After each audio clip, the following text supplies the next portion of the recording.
আলহামদুলিল্লাহ মানে কি জানেন? আল্লাহর প্রশংসা করা। আমরা এই ঈদে বুঝলেন কত গোস্ত খাইলাম, আলহামদুলিল্লাহ পড়লাম না। পানি খাইলাম, আলহামদুলিল্লাহ পড়লাম না। ইফতারি করলাম, আলহামদুলিল্লাহ পড়লাম না। সেহরি করলাম, আলহামদুলিল্লাহ পড়লাম না। আলহামদুলিল্লাহ পড়লে আল্লাহর প্রশংসা করা হয়, আর আল্লাহ প্রশংসা করলে আল্লাহ খুশি হয়। জোরে বলেন সুবহানাল্লাহ। কেননা হযরত মুসা আলাইহিস সালামের জামানায় একজন কোটিপতি মুসাকে বলতেছে, মুসা কালিমুল্লাহ, তুমি নাকি আল্লাহর পয়গম্বর, আল্লাহর নাকি নবী? বলে হ্যাঁ। ও মুসা পয়গম্বর, তুমি আল্লাহকে বলে দাও, আমাকে আল্লাহ এত টাকা পয়সা সম্পদ দিয়েছে, আর টাকা পয়সা সম্পত্তির দরকার নয়। আল্লাহকে বারণ করে দাও আমাকে যেন আর টাকা পয়সা হীরা মণি মুক্তা না দেয়। বলছে আল্লাহকে বারণ করে দাও আমাকে যাতে টাকা পয়সা সোনা মণি মুক্তা যেন আর না দেয়। আর আমরা এখন মুসলমান, আমাদের যত দিবে ততই নিব, জাকাতও দিব না, ফিতরাও দিব না, ওষুধও দিব না, নাকি বলে আমাদের? আমরা তো এইরকম মুসলমান। হযরত মুসা কালিমুল্লাহ বললে ঠিক আছে, আল্লাহর কাছে আমি পয়গামটা পৌঁছে দিব। যারা আল্লাহর পয়গম্বর হয়, আল্লাহর মুমিন ব্যক্তি হয়, মুত্তাকিন হয়, সলিহ হয়, পরেজগার হয়, আল্লাহর সঙ্গে কানেক্টেড করার সময় একটা আছে। সে সময়টা কোন সময় জানা আছে? সে সময়টা আল্লাহর সঙ্গে কানেক্ট করার সময়টা কোন সময়? সে সময়টা হলো মধ্যরাত্রি, তাহাজ্জুদের নামাজের ওয়াক্ত। জোরে বলেন সুবহানাল্লাহ। ওই সময় মুমিনের আল্লাহর সঙ্গে কানেক্ট লাগিয়ে দেয়, আর নম্বরটা ডায়াল করে দেয়। নম্বরটা কোন নাম্বার? কবির ভাষায় বলেছে 786 লাগাও রে টেলিফোন নাম্বার, ধরবে মদিনার সেন্টার। 786 যখনই লাগাবেন টেলিফোন, আমার নবীর দরবারে যাবে, আর আমার নবীর দরবারে গেলে আমার আল্লাহর দরবারে হাজির হবে। জোরে বলেন সুবহানাল্লাহ। বাবাজি ভাইরা, হযরত মুসা কালিমুল্লাহ রাস্তা দিয়ে চলে যাচ্ছে। একজন গরীব ফকির মিসকিন, যার গায়ে কাপড় নাই, পোশাক নাই, মাথায় টুপি নাই, চুলগুলো উস্কো খুস্কো, গায়ে তার ময়লা ভরা, হাতে একটা থালা নিয়ে ভিক্ষা করেছে। মুসা কালিমুল্লাহকে দেখে বলছে, মুসা কালিমুল্লাহ, তুমি নাকি আল্লাহর পয়গম্বর? বলে হ্যাঁ। তুমি আল্লাহকে বলে দাও আমাকে আল্লাহ একটা কানা করে টাকা পয়সাও দেয়নি, আমাকে যেন আল্লাহ টাকা পয়সা হীরা মণি মুক্তা দেয়, আমি যেন ভিক্ষা না করি। মুসা কালিমুল্লাহ বলল ঠিক আছে, তোমার চিঠিটাও আমি আল্লাহর কাছে পৌঁছে দিব। রাত্রি বেলায় আল্লাহর সঙ্গে কানেক্টেড করেছে। আল্লাহকে বলছে, আল্লাহ গো, একজন বান্দা বলল সোনা দানা টাকা পয়সা চাই না, আর আরেকজন বলল আমার টাকা চাই, পয়সা চাই, ধন সম্পদ চাই।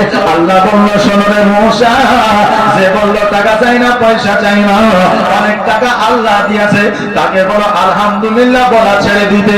আমি আল্লাহ আমার প্রশংসা ছেড়ে দেব, তার সম্পদ আমি আল্লাহ কেড়ে নিব। আমার প্রশংসা করা ছেড়ে দিতে বলো। আর যে ফকির বলেছে আমাকে সম্পদ দিতে, তাকে বলো যে তুমি আল্লাহর প্রশংসা শুরু করো। সকালবেলা মুসা কালিমুল্লাহ এবার যেন রাস্তা দিয়ে চলে আসছে, ওই ধনী ব্যক্তিকে বলল, ও আল্লাহর বান্দা, আল্লাহর প্রশংসা তুমি ছেড়ে দাও, তোমার সম্পদ শেষ হয়ে যাবে। ওই লোকটি বলল, মুসা, তুমি আমার পয়গম্বর, আজকে কেন কিয়ামত পর্যন্ত আল্লাহ যদি আমাকে সম্পদ দিয়ে ভরপুর করে দেয়, যদিও সম্পদ না দেয়, আমি আল্লাহর প্রশংসা বন্ধ করব না। আল্লাহ আমার যদি সম্পদ কেড়েও নেয়, তবুও আমি আল্লাহর প্রশংসা বন্ধ করব না। মুসা কালিমুল্লাহ বলল, শোনো, আজকে তুমি প্রশংসা যদি আল্লাহর বন্ধ না করো, আল্লাহ তোমার সংসারে বরকত দেওয়াও বন্ধ করবে না। জোরে বলেন সুবহানাল্লাহ। ফকিরের কাছে গেল, ফকিরকে যাইয়া বলল, হে ফকির, তুমি একবার আল্লাহর প্রশংসা করো, আর আজকে থেকে আল্লাহর প্রশংসা শুরু করে দাও, তোমার ধন ও সম্পদ আল্লাহ বাড়িয়ে দেবে। এবার ফকির নিজকে হাসি দিয়ে বলছে, কোনটা প্রশংসা করব? গায়ে একটা জামা নাই তার প্রশংসা, পোশাকে পরনে একটা পোশাক নাই তার প্রশংসা, হাতে বাটি আছে তার প্রশংসা, আল্লাহ আমাকে কিছুই দেয়নি তো আল্লাহ কিভাবে প্রশংসা করব? আমার দ্বারা ওই প্রশংসা হবে না। মুসা কালিমুল্লাহ বলছে তোমাকে আল্লাহ ধন সম্পত্তিও দেয় না, এই জন্য আমি বলবো ওই আল্লাহর বান্দারা, ও মুসলমানেরা, পানি পান করলে আলহামদুলিল্লাহ পড়ুন, পানি পান করলে আলহামদুলিল্লাহ পড়ুন, খাবার খেতে শুরু করলে বিসমিল্লাহ পড়ুন, খাবার শেষে আলহামদুলিল্লাহ পড়ুন, ভালো কাজে যদি আপনি সাকসেস হয়ে যান আলহামদুলিল্লাহ পড়ুন। তবে সব জায়গায় নয়, সব জায়গায় পড়লে হবে হবে না, সব জায়গায় পড়লে অসুবিধা আছে। কারণ হইলো একজন পকেটে টাকা নিয়ে হাটে গেছে গরু কিনতে, একজন মৌলভী সাহেব বলছে আসসালামু আলাইকুম। ওয়ালাইকুম সালাম। বলে কোথায় যাবেন গো? বলে একটু হাটে যাবো। তো হাটে কেন? বলে সামনে ঈদ, একটা গরু কিনতে হবে। তো বললো গরু কিনবে, টাকা পয়সা সব ঠিকঠাক আছে তো? বলে হ্যাঁ ঠিক আছে। তোর গরু কি কিনা হবে? বলছে হ্যাঁ হবে, পকেটে টাকা আছে, বুদ্ধি আছে, নেতা আছে, পায় আছে, যেতে পারবো, কথা বলতে পারবো, কেন কিনা হবে না? তো মৌলভী সাহেব বলছে যে এক কাজ করেন, যখন কিনা হবে আপনি একবারে কনফার্ম বলতে পারছেন তো ওই জায়গাটা একটু ইনশাল্লাহ লাগাবেন। আপনি বলবেন যে হ্যাঁ ইনশাল্লাহ কিনে নিতে পারবো, এটা লাগাবেন। তো বলছে হুজুর পকেটে টাকা আছে আর ইনশাল্লাহ বলা কি দরকার? ইনশাআল্লাহ বলা লাগবে না, টাকা তো আছে, গরু তো টাকাতেই পাওয়া যায়, আর টাকাতে সবকিছু হয়, এটা আমরা বলি না? বলি টাকা থাকলে সব হয়, কিন্তু টাকা থাকলে সব হয় না।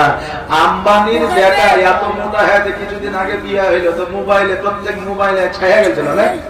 হ্যাঁ কি আদবানি না আম্বানি? আম্বানির বেটা। তো আর এত টাকা আছে, অর্থাৎ ও 500,000 কোটি টাকা ও নিজেই ভাগ পাবে। তো এই এত টাকা থাকার পরে ওর যে ভুঁড়ি কমাতে পারছে না, ওর ভুঁড়ি কমাতে পারছে না, হাঁটছে তো মনে হয়েছে বুঝলেন ওই আপনার ভেড়া গিলা হাঁটে না, ট্যাঙ্গার টুমুর গিলে ওইরকম ট্যাঙ্গার টুমুর করে হাঁটছে। তো বলছে তুমি কি ডাক্তার দেখাচ্ছ? তো বলছে কত ডাক্তার দেখালাম, ডাক্তারে সব কিছু মানা করেছে। কি মানা করেছে? বলছে কোন মানে খিচুড়ি মাংস খাওয়া যাবে না, ফ্যাটযুক্ত খাবার খাওয়া যাবে না, খাওয়া তো তোদের কথা। বলছে মোবাইলে দেখতে পর্যন্ত পাবো না, কারণ দেখলেও শরীরের মধ্যে যে আপনার মেশিনে কাজ করে না, ওই কাজ শুরু করে দিবে, মানে ফ্যাটি তৈরি করতে লাগবে। এই জন্য মোবাইলে দেখাও যাবে না, কথা বুঝতে পারলেন? তো টাকাতে সব হয় না। এই লোকটা বলছে টাকা আছে পকেটে, কিনে নিব ইনশাল্লাহ, বলার কি দরকার?